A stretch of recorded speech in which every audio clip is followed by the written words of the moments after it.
నమస్కారం అండి. నా పేరు శౌర్య. నేను మీకు విషయం చెప్పాలి. అదేంటంటే నాకు ఈ చెంటలో పడటం అలవాటు.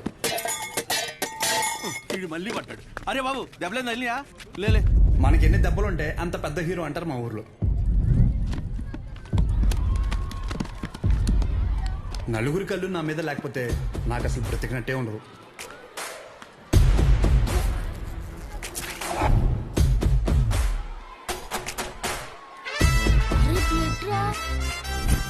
ఈ అతి చూసే ఊర్లో మనల్ని అందరూ షో అని పిలుస్తుంటారు. వీడి పేరు అగాధం. వీడు ఎందుకు ఏడుస్తున్నాడు తెలుసా? ఏమైందిరా? అరే మా పక్కింటి శివగాడి బామ్మ తినమంట్రా. వాడు స్కూల్కి రాకుంటే హ్యాపీగా ఆడుకుంటున్నాడు. అర్థమైందిగా. వీడి ఏడుపుకి కారణం పక్కనోడి సంతోషం. అసలు వీడు ఎప్పుడు నవ్వుతాడో తెలుసా? హోంవర్క్ ఎందుకు చేయలేదు? వీడు వేరే వాళ్ళ కళ్ళల్లో బాధ చూడకపోతే అస్సలు బతకలేదు. వీడు నా ఇంకో ఫ్రెండ్ జాకెట్. సార్ మీ జాకెట్ మరి లూజ్ గా కొట్టేసారు టీచర్. ఒకసారి ఇచ్చారనుకోండి టైట్ చేసి ఇచ్చేస్తాను. పైనుంచి విమానం వెళ్ళడం ఎంత ఆత్రంగా చూస్తామో ఆయన బండి తీస్తే అంతకంటే ఎక్సైట్మెంట్ తో చూస్తాం. ఆయన బండి ఎప్పుడు తీయు. ఆయన ఊర్లో ఏదైనా పెద్ద గొడవ జరిగినప్పుడు లేదా ఏదైనా పెద్ద రచ్చ జరిగినప్పుడు అది చూడడానికి మాత్రమే ఆతృత ఆపుకోలేక బండి తీస్తాడు. రేషో మన టీం వాళ్ళందరూ కొట్టేస్తున్నారా? బ్యాగ్ లో వైట్ షర్ట్ తీరా. అదేంటో గానీ మన ఒంటికి వైట్ తగిలితే గానీ ఫైట్ రాదు.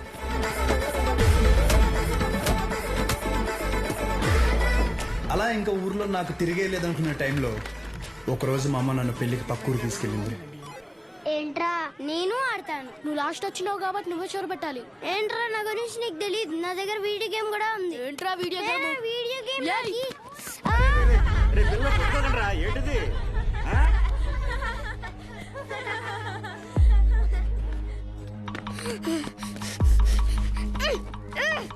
అలా ఏం కాదండి. ఈ రోజు ఎందుకమ్మా వైట్ షర్ట్ పెట్టలేదు? పెట్టలేదురా. మనం ఊరు వెళ్ళిపోదాం. సాయంకాలం వెళ్ళిపోదాం. పో. లేదు ఇప్పుడే వెళ్దాం. పో. అప్పుడు నాకైనా జ్ఞానోదయం ఏంటంటే ముసలికి నీటిలోనే బలం, బయటికి వస్తే రాళ్ళు చుడతారు. సో నేను ఎప్పుడు హీరోలో ఉండాలంటే అది మా ఊర్లో మాత్రమే చెల్లుతుంది. సో నా బలం ఇక్కడే, నా భవిష్యత్ ఇక్కడే. ఇది మాత్రం ఫిక్స్. ఏయ్ నీడు కూడా మీ ఆర్డర్ పెట్టుకున్న బొమ్మ మీరు పట్టుకుపోయారు. ఈసారి ఎవడు పట్టుకెళ్తాడో చూస్తా. నేను పట్టుకెళ్తా. ఏ నా కొడుకు ఆపుతాడో చూస్తా. రే షోగడికి ఫోన్ చేయమంటావా? ఈయన్ని కొట్టడానికి షోగాడేంతిరా, నేను చాలు.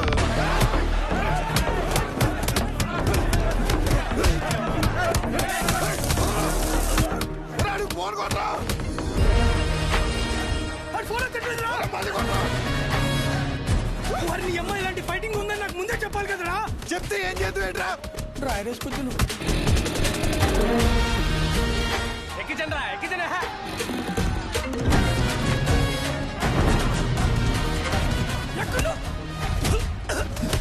కొలబడి చేస్తారా? ఎక్కడ్రా?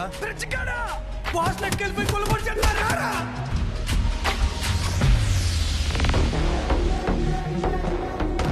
గొడవనేసరికి తెల్ల చొక్క వేసుకెళ్ళడం మాపుకు రావడం వెదవా. ఇది ఉతికేసరికి తెల్ల ప్రాణం తోక్కొచ్చేస్తోంది.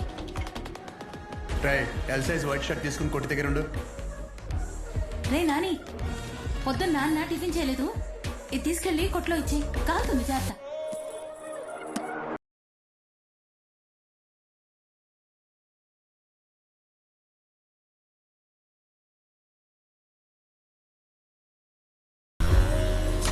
ఎక్కడున్నాడు రా?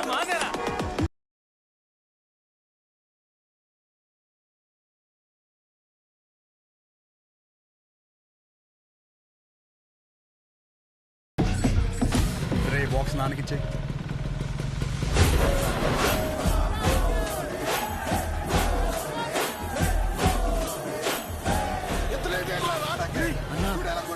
బాస్ లెక్కెళ్ళిపోయారన్నా. అవునరా, ఎలాగైనా బాస్ని తీసుకురారా.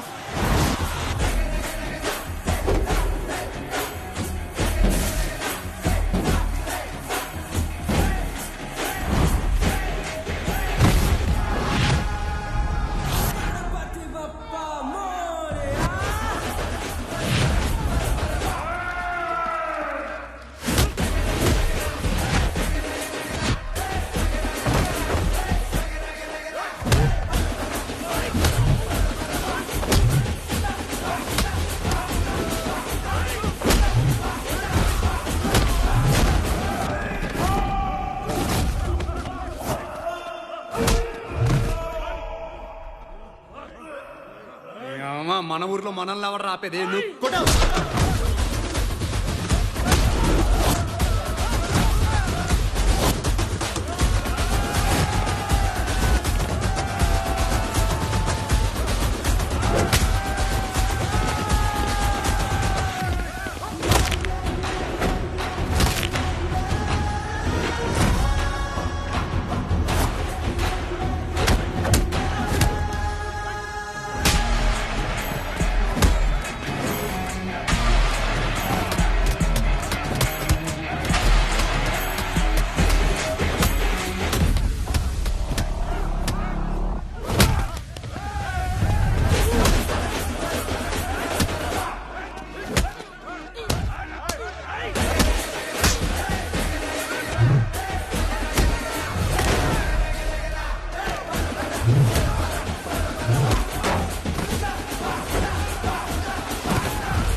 ఒక్కడే లాగేద్దామనా?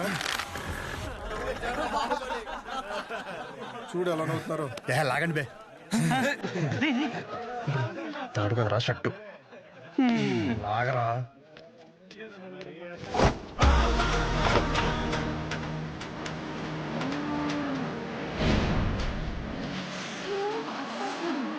గణపతి బప్ప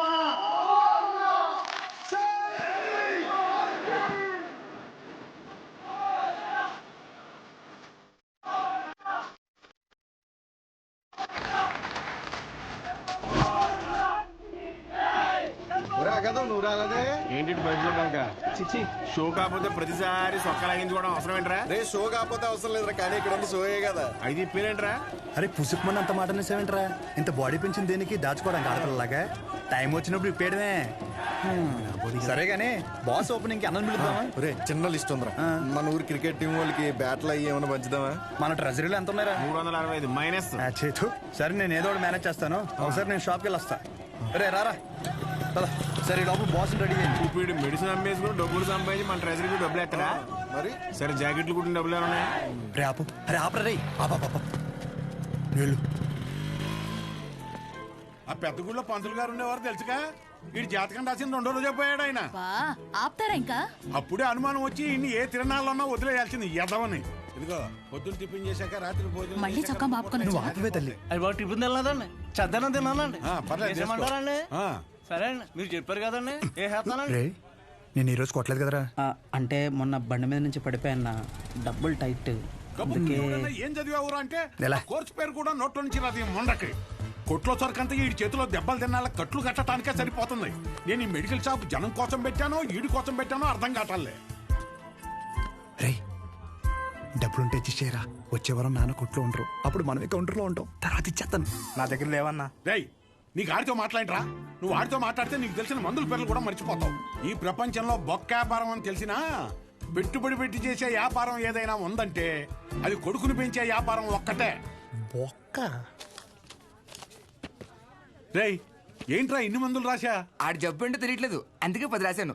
ఏదో ఒకటి తగులుతుంది కదా అని. బాబు నువ్వు వెళ్ళి హాస్పిటల్కి వెళ్ళి చూపించుకోపో. వెళ్ళు. ఒరే ఆర్ఎంపీగా నువ్వు ఇక్కడి నుంచి వెళ్ళు. ముందే ఇక్కడి నుంచి పదా. సరే సరే నువ్వేం కాదు. అటువంటి ఎదవలంతా నాకే తగులుతారు. ఎదవలు కూర్చొని తినడానికి వెనకాల ఆస్తులేం లేవు. శ్రద్ధగా షాప్ చూసుకుంటారంటే సరే, లేదంటే ఆ పుట్టోడు పేరు మీద రాసేస్తే ఆడే బ్రహ్మాండంగా చూసుకుంటాడు. ఆఫ్టర్ ఆల్ మెడికల్ షాప్ లో మందులు అమ్ముతూ మూడు మీద కాలు పెట్టినంత ఫీలింగ్ ఇస్తున్నాడు మీ ఆయన. మేము చూసుకోవడమే ఏంటి? ఇప్పటికిప్పుడు కావాలంటే సీట్లో నుంచి లమ్మని చెప్పు, మేమేంటో చూపిస్తాం. సింగిల్ హ్యాండ్ తో మొత్తం ఖాళీ చేస్తాం, అదే మేనేజ్ చేస్తాం. అబ్బో రేయ్ నువ్వు నిజంగా అంత మగాడివే అయితే ఈ చీటీలో రాసి పెట్టిన టాబ్లెట్లు 2 నిమిషాల్లో కౌంటర్ మీద పెట్టి చూద్దాం. పెడతాం. ఏం చేస్తారు మరి? నువ్వు పెట్టు చూద్దాం. నేనే ఇస్తాను. ఇదొకటి. ఏమే ఈ ముసలావిడ మోషన్స్ కావటానికి టాబ్లెట్ అడిగితే నీ కొడుకు నెలసరి రావటానికి టాబ్లెట్ ఇస్తున్నాడు. ఏమనాలండి? కస్టమర్ అంతసేపు నుంచో పెట్టి ఏది పడితే అది ఇస్తే రేపు పొద్దున ఎవడైనా వస్తాడా? మెడికల్ షాప్ అంటే ఒక మాత్ర ఇచ్చేటప్పుడు 1-2 సార్లు చూసుకొని ఇవ్వాలి. అది చేత కాదు కానీ మొన్న కౌంటర్ చూసుకుంటుందంట. కౌంటర్ ఆపవేంటే? చెప్పండి ఏం కావాలి? చెప్పండి ఏం కావాలి? నాకుతావేంట్రా? ఏం కావాలి? ఏంట్రా చిత్త కొట్టే తమ్ముడు చీటీ చూసి ఇవ్వడం కాదు ఎక్స్ప్రెషన్స్ తోనే కనిపెట్టేయాలి. రేయ్ ఉంటాను నిన్ను థ్యాంక్స్ అన్న. అరే డబ్బులు రా